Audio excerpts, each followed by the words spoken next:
YouTube channel Rudra coaching classes में हार्दिक स्वागत करता हूँ। विद्यार्थियों, जैसा कि पता होगा आप लोगों को, आज आपकी अगली टॉपिक है वह है पत्र लेखन। क्या? पत्र लेखन। पत्रों को कैसे लिखा जाता है? क्या पत्र लिखने के भी कई प्रकार होते हैं, उसमें कुछ महत्वपूर्ण बिंदु होते हैं। ठीक, पहले क्या होता था, ये पत्र जो लिखा जाता है दो व्यक्तियों के बीच में आपसी बातचीत को प्रस्तुत करने का एक नया एक पुराना काफी प्राचीन है। लेकिन क्या जो इसका पहले भी लिखा जाता था पत्र, आज भी पत्र लिखा जाता है। लेकिन जो उसका प्रारूप है वह पूर्णतः बदल चुका है। और पत्र मुख्यतः दो प्रकार के होते हैं, एक होता है औपचारिक, एक होता है अनौपचारिक। अब पत्र को लिखते वक्त हमें किन किन बातों का विशेष ध्यान देना है? औपचारिक पत्र को लिखते हैं कैसे, अनौपचारिक पत्र को कैसे लिखते हैं, और आखिर में वास्तव में पत्र होता क्या है, इन सब चीजों के बारे में ये आज आपकी जो लाइव क्लास है वो रहेगी। सबसे पहले आप एक काम कीजिए, आपके जितने विद्यार्थी हैं, भाई बहन, जो भी क्लास 9th में हो, चाहे वो हिंदी मीडियम से चाहे इंग्लिश मीडियम से हैं, उनके पास इस लिंक को शेयर कीजिए आप लोग। तब तक मैं आपको बताता हूँ पत्र होता क्या है।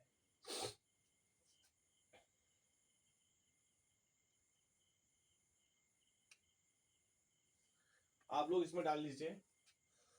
पहले पत्र लेखन जो लिखे हैं आप, उसमें लिखिए कि पत्र लेखन दो व्यक्तियों के बीच, लिख लीजिए थोड़ा सा, क्या लिखेंगे यहाँ पर?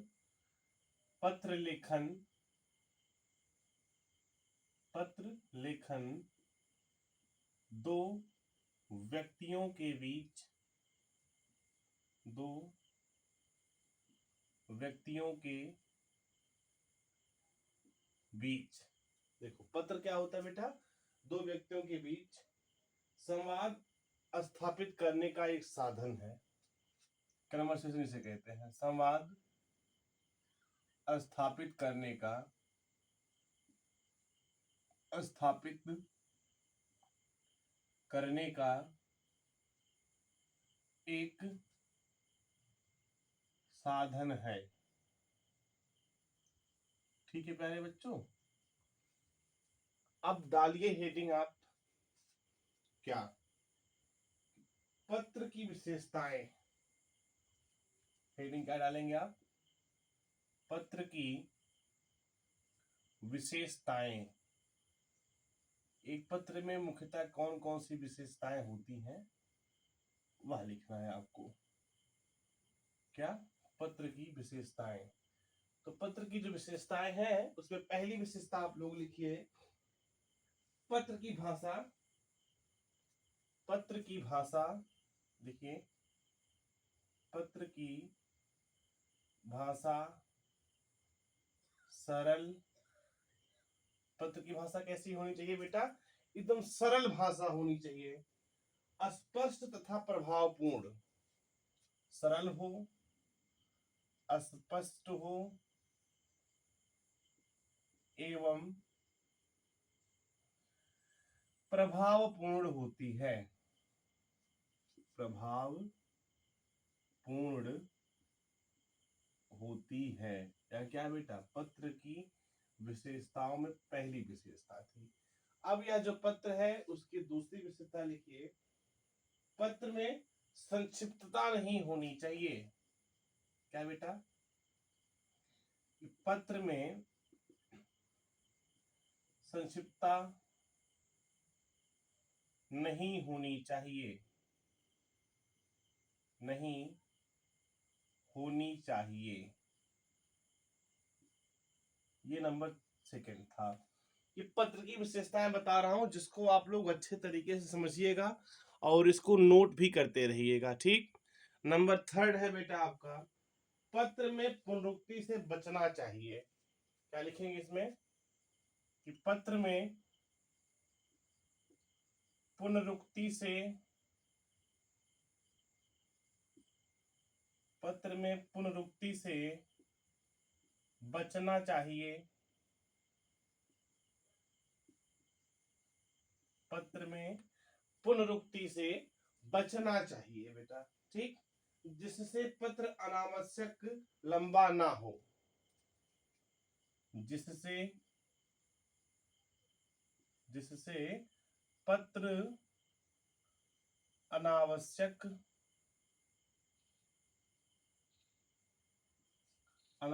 लंबा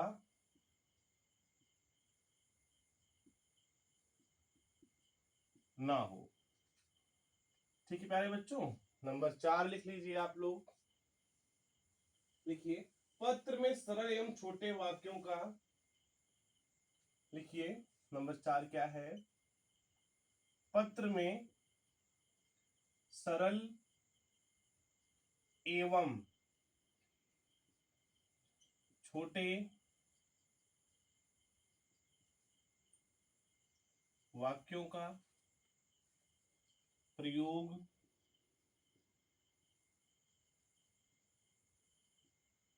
करना। पत्र में बेटा सरल एवं छोटे वाक्यों का प्रयोग करना चाहिए तथा उनका अर्थ समझने में कोई कठिनाई ना हो। लिख लीजिए इसी में, तथा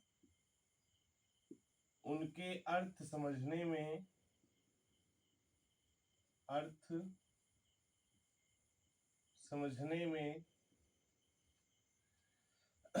कोई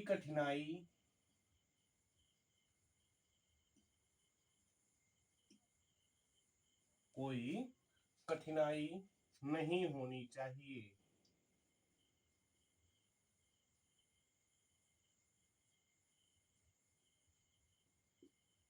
ठीक है बच्चों, अब ये जो मैं पत्र की विशेषताएं बता रहा हूं, जब आप पत्र लिखेंगे तब इन सब बातों का विशेष ध्यान देना है आपको।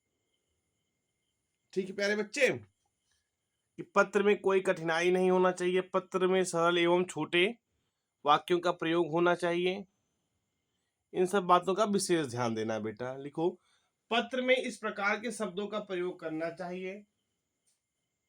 5वां है, पत्र में इस प्रकार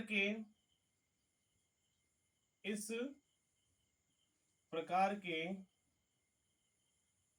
शब्दों का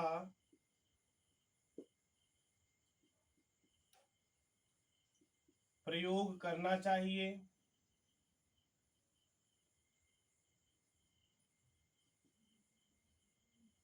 क्या लिखेंगे? कि पत्र में इस प्रकार के शब्दों का प्रयोग करना चाहिए कि उसमें आत्मीयता झलकती हो, कि उसमें आत्मीयता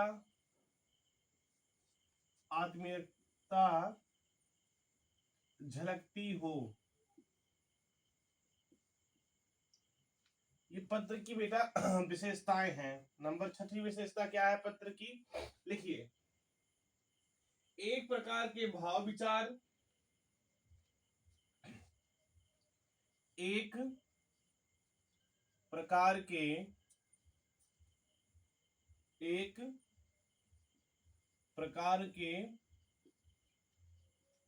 भाव विचार, ये पत्र की विशेषता चल रही। 6 विशेषता क्या है बेटा? एक प्रकार के भाव विचार एक अनुच्छेद में लिखना चाहिए। विचार एक अनुच्छेद में लिखना चाहिए। ठीक है बच्चों, अब 7वां पॉइंट क्या कहता है बेटा? पत्र में धमकी भरे शब्दों का प्रयोग नहीं करना चाहिए। क्या लिखेंगे आप? कि पत्र में धमकी भरे शब्दों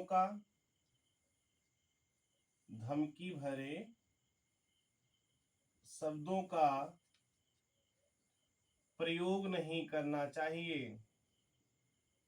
प्रयोग नहीं करना चाहिए। ठीक बेटा, अब 8वां पॉइंट क्या है वह लिखिए आप लोग। पत्र के माध्यम से शिकायत करनी हो तो लिखिए, क्या? कि पत्र के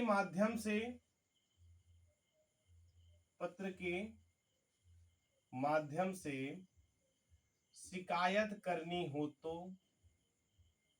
शिकायत करनी हो तो, किसके बेटा, पत्र के माध्यम से किसी की शिकायत करनी हो तो वह भी मर्यादित शब्दों में ही करना चाहिए। तो वह भी मर्यादित शब्दों में करना चाहिए, मर्यादित शब्दों में ही करना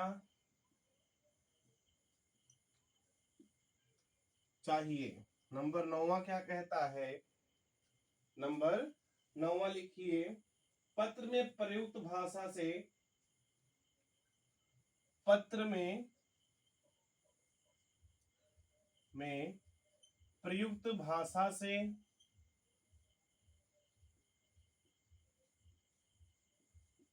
जो पत्र में आप भाषा यूज कर रहे हैं, पत्र में प्रयुक्त भाषा से आडंबर या दिखावा नहीं झलकना चाहिए। भाषा से आडंबर व दिखावा नहीं झलकना चाहिए।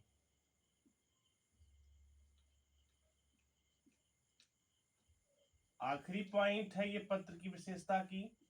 इन सब पॉइंट्स को यदि आप अच्छे तरीके से जान लेते हैं, समझ लेते हैं, तो आपको पत्र लिखने में किसी प्रकार का व्यवधान उत्पन्न नहीं होगा। लिखिए, पत्रों के अंगों, आरंभ, कलेपर और, पत्रों के आरंभ, जब आप पत्र लिखते हैं तो कैसे आरंभ करें, पत्रों के आरंभ, कलेवर, कामा, और समापन में, और समापन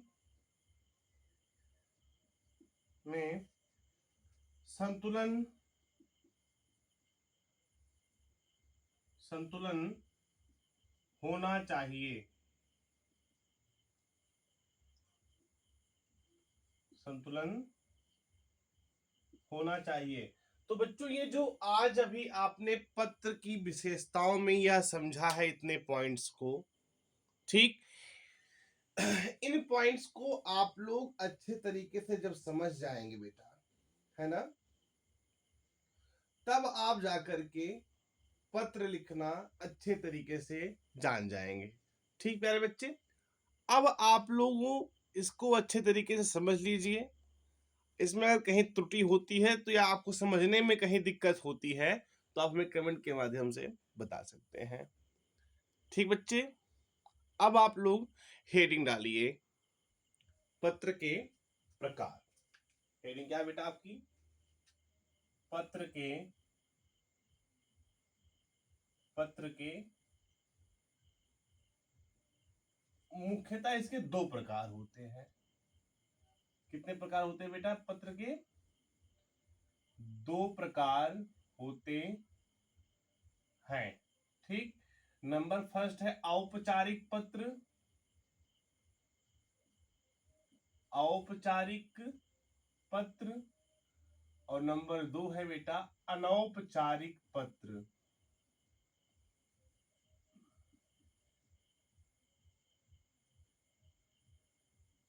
ठीक है बच्चों, अब आप लोग समझिए औपचारिक पत्र क्या होता है। कौन सा बेटा, औपचारिक पत्र क्या होता है। वैसे औपचारिक पत्र जो होता है वो अपने रिश्तेदारों, सगे संबंधियों या ऐसे व्यक्तियों को लिखा जाता है जिससे आपका घनिष्ठ संबंध हो। लिखिए, अनौपचारिक पत्रों का दूसरा नाम, पहले तो आप क्या लिखेंगे, दो प्रकार होते हैं, एक होता है औपचारिक और एक होता है अनौपचारिक। अब जो औपचारिक होता है, ये जो मैंने भी आपको बताया कि सगे संबंधियों को लिखा है, बेटा यह अनौपचारिक है। औपचारिक पत्र क्या होते हैं, ध्यान सुनिएगा।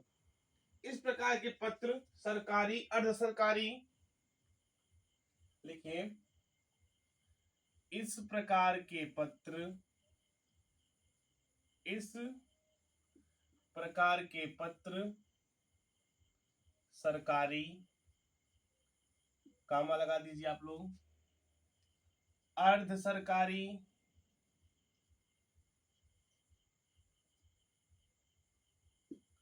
कहा बेटा इस प्रकार के पत्र जो होते हैं औपचारिक पत्र सरकारी अर्ध सरकारी कार्यालयों संस्थाओं आदि को लिखे जाते हैं।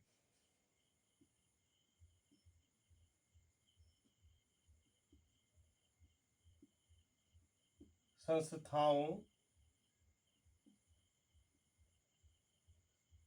आदि को संस्थाओं आदि को लिखे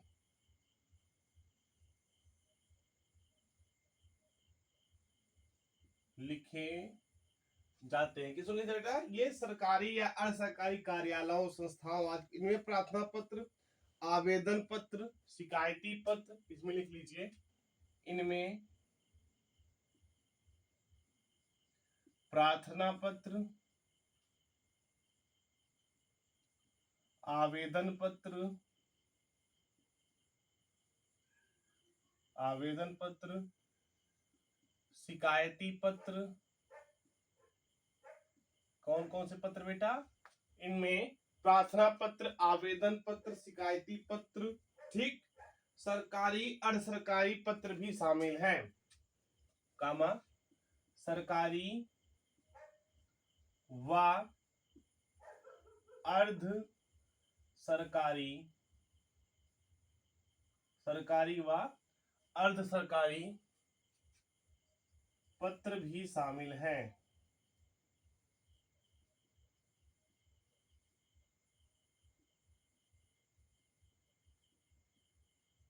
किसमें? औपचारिक पत्रों में, ठीक।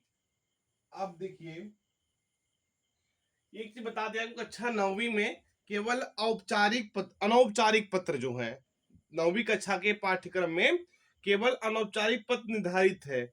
यहाँ अनौपचारिक पत्रों के बारे में हम विस्तार पूर्वक समझेंगे, ठीक। ये तो हो गया बेटा औपचारिक। अब नंबर 2 डालते हैं अनौपचारिक पत्र। नंबर दूसरा क्या है बेटा? अनौपचारिक पत्र, जो मैंने भी शुरू में आपको बताया था कि इसको रिश्तेदारी पत्र भी कहा जाता है। अनौपचारिक पत्र, इसको लिखिए, अनौपचारिक पत्रों का दूसरा नाम लिख लीजिए आप लोग, क्या? अनौपचारिक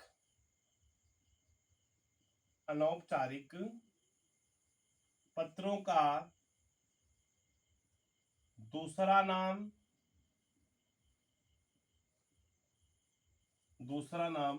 व्यक्तिगत पत्र भी है, व्यक्तिगत पत्र भी है। किसका बेटा? अनौपचारिक पत्र का दूसरा नाम क्या है बेटा?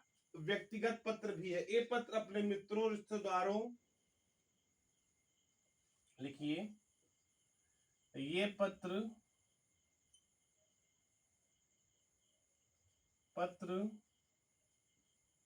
अपने मित्रों,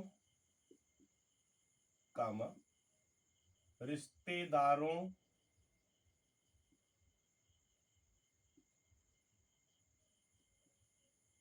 सगे संबंधियों,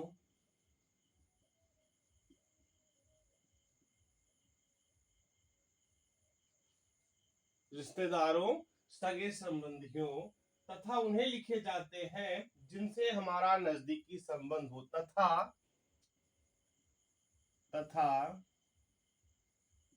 उन्हें लिखे जाते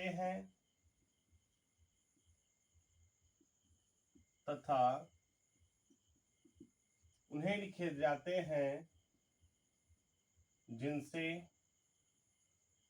हमारा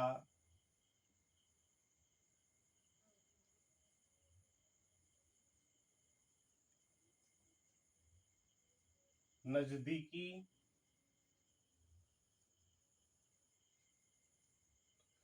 जिनसे हमारा नजदीकी या घनिष्ठ संबंध होता है, नजदीकी या घनिष्ठ संबंध होता है।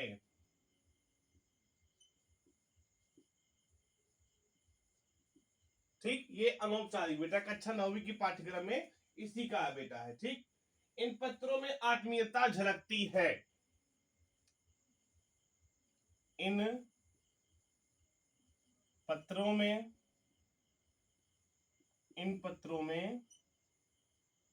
आत्मीयता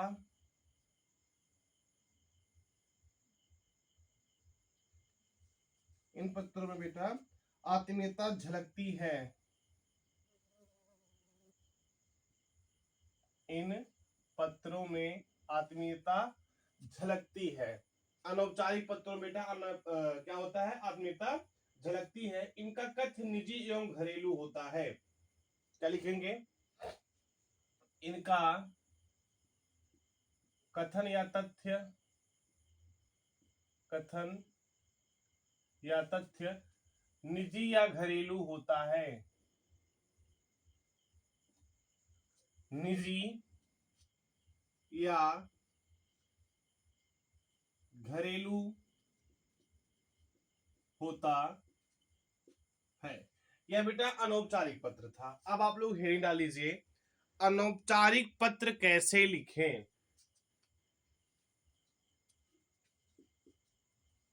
अनौपचारिक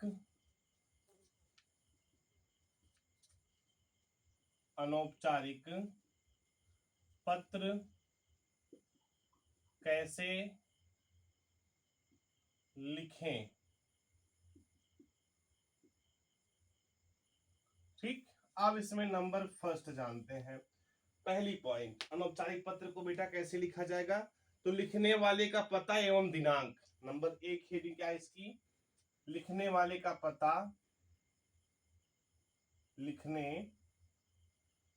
वाले का पता व दिनांक। ठीक, ये अनौपचारिक पत्र कैसे लिखा जाएगा उसके बारे में बता रहा हूं। इसमें लिखिए, पत्र लेखन का आरंभ पत्र लेखक, लिखिए क्या, कि पत्र लेखन का आरंभ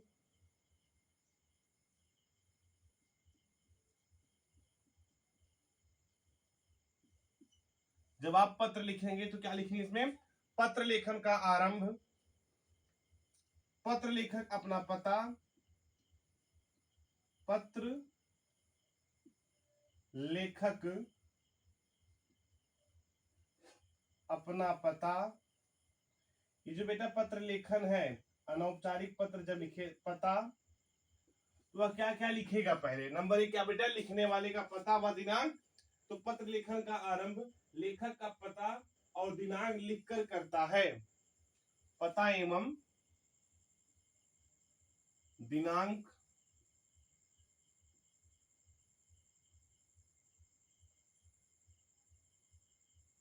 पत्र लेखन का आरंभ पत्र लेखक अपना पता एवं दिनांक लिखकर करता है। इसे बाएं कोने लिखकर करता है। इसे बाएं कोने में, ये जो बेटा लेखक अपना पता व दिनांक कहाँ लिखेगा बेटा, बाएं कोने में सबसे ऊपर लिखा जाता है। बाएं कोने में सबसे ऊपर, बाएं कोने में सबसे ऊपर लिखा जाता है।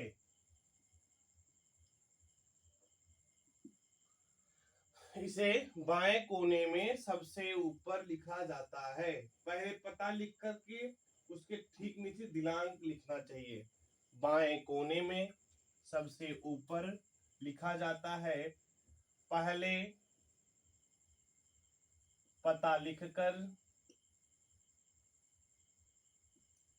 पहले पता लिखकर ठीक उसके नीचे, ठीक उसके नीचे दिनांक लिखा जाता है। दिनांक लिखा जाता है। ये बेटा अनौपचारिक पत्र कैसे लिखेगा बेटा, पहला पॉइंट था कि आप क्या करेंगे, पहले लिखने वाले का पता व दिनांक लिखा जाएगा। ठीक, इसमें 6 है। आप जब 6 जान जाएंगे तो अच्छे तरीके से आपको अनौपचारिक पत्र लिखना आ जाएगा। ठीक, अगला लिखते। नंबर 2 क्या है बेटा, संबोधन। अभी आपने पहला लिखा, अब नंबर दूसरा लिखिए, संबोधन। क्या लिखेंगे नंबर 2 बेटा, संबोधन। अब ये जो संबोधन है इसमें क्या लिखा जाता है, अब ध्यान पूर्वक समझिएगा पत्र लिखने पर कि दिनांक से ठीक नीचे अगली पंक्ति में लिखिए क्या, दिनांक से ठीक नीचे, दिनांक से ठीक नीचे,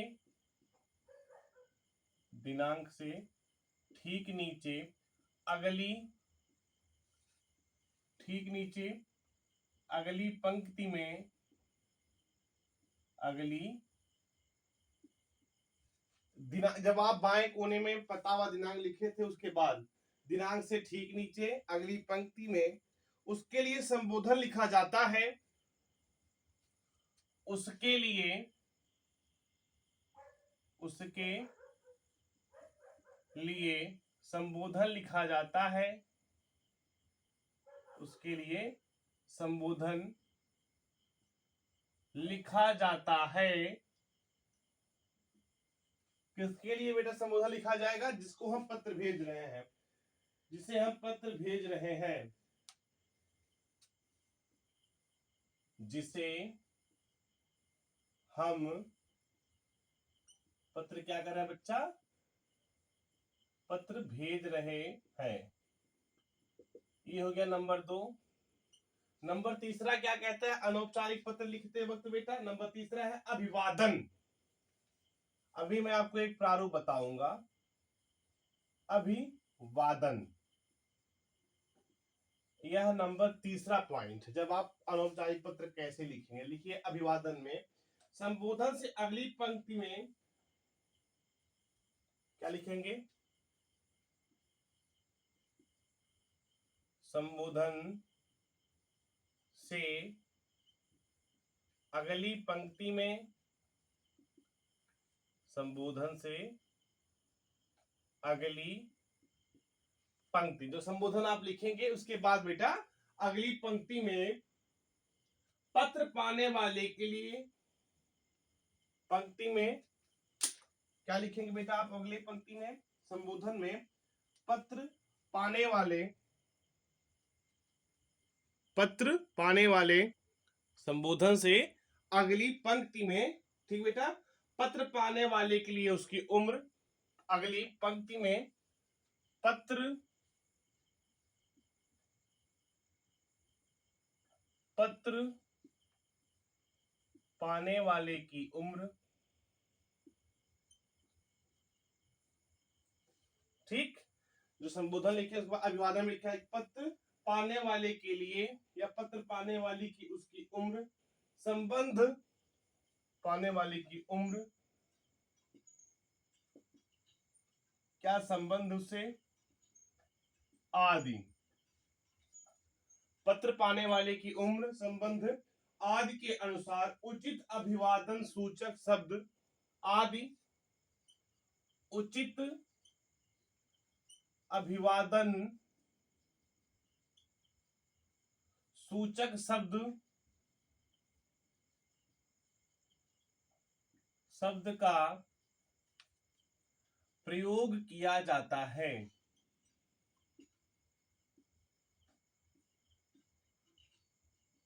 प्रयोग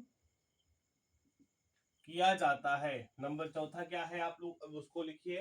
नंबर चौथा है बेटा पत्र का कलेवर। अभी मैंने लिखवाया था ना, तो उसमें लिखिए नंबर चौथे में पत्र का कलेवर कैसा होना चाहिए। ठीक, जब आप कोई पत्र लिखेंगे तो उसका कलेवर किस प्रकार से होगा, यानी कैसे होगा, उस चीज को लिखिए बेटा। इसे पत्र की सामग्री या विषय वस्तु भी कहा जाता है, इसे, इसे पत्र की सामग्री, पत्र की सामग्री या विषय वस्तु भी कहा जाता है, या विषय वस्तु भी कहा जाता है।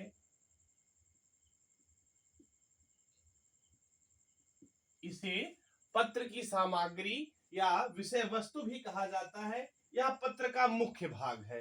क्या पत्र का जो कलेवर होता है, यह पत्र का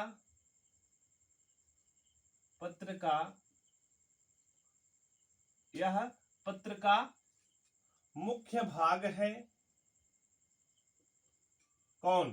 पत्र का जो कलेवर है बेटा, यह पत्र का मुख्य भाग है। हम जो कुछ भी कहना चाहते हैं, हम जो कुछ भी कहना चाहते हैं,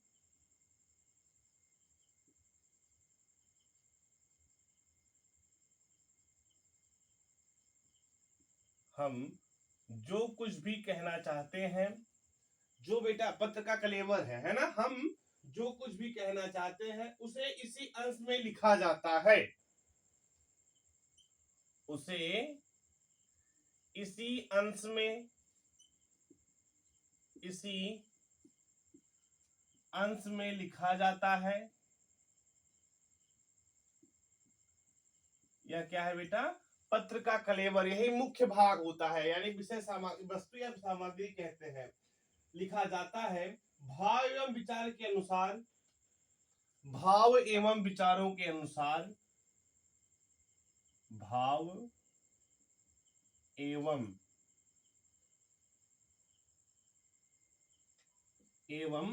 विचारों के अनुसार अनुच्छेदों में बांटा जा सकता है। भाव एवं विचारों के अनुसार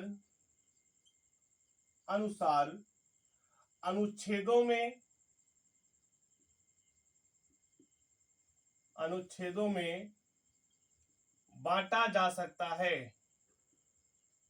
बांटा जा सकता है। नंबर 5वां डालते हैं बेटा, पत्र का समापन। हम किसी पत्र का समापन कैसे करते हैं, उसके लिए क्या है ये नंबर 5वीं हेडिंग इसमें, पत्र का समापन।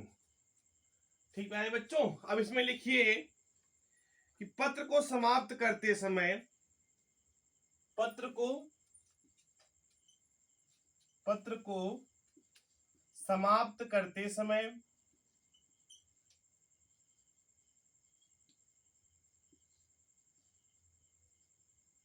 जब आप पत्र का समापन करते हैं तो पत्र को समाप्त करते समय पत्र पाने वाले के लिए, पत्र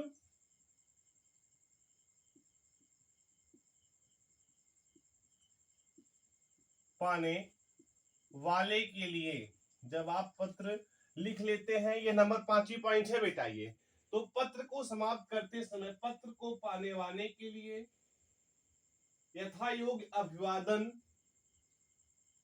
यथा योग्य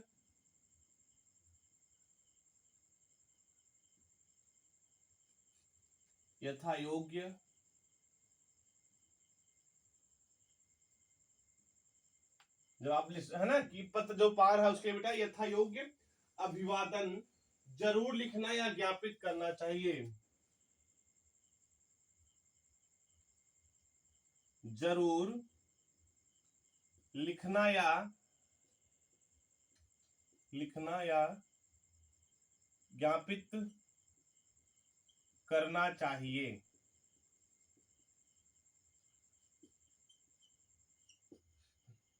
नंबर 6वां आखिरी पॉइंट क्या है बेटा, इसमें लिखिए स्वनिर्देश। 6वीं पॉइंट क्या कहती है बेटा? स्वनिर्देश। अब आप स्वनिर्देश में क्या लिखेंगे? देखो ये 5 पॉइंट बहुत ही इंपॉर्टेंट है। 6वीं है, यानी 6ठी पॉइंट क्या है बेटा आपकी? लिखिए यह पत्र का अंतिम चरण है। जो स्वनिर्देश लिखेंगे, यह पत्र का अंतिम चरण है।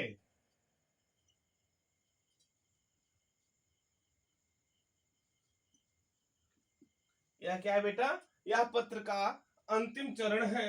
इस चरण में पत्र लिखने वाले क्या लिखेंगे, इस चरण में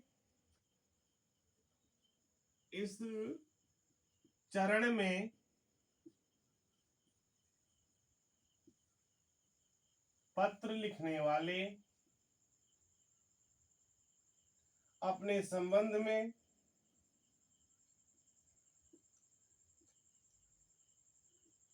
पत्र लिखने वाले अपने संबंध में उल्लेख करता है, अपने संबंध में उल्लेख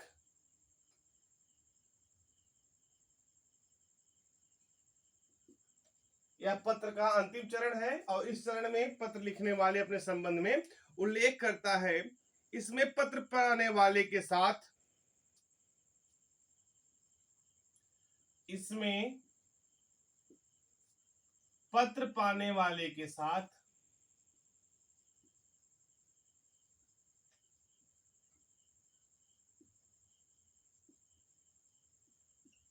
आखिरी चरण है या पत्र का बेटा आखिरी चरण है, अंतिम चरण है। पत्र पाने वाले के साथ संबंध और अपनी आयु का ध्यान रखना चाहिए। संबंध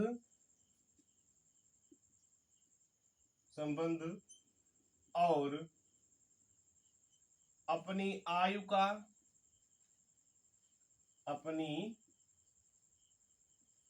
का विशेष ध्यान रखना चाहिए, विशेष ध्यान रखना चाहिए।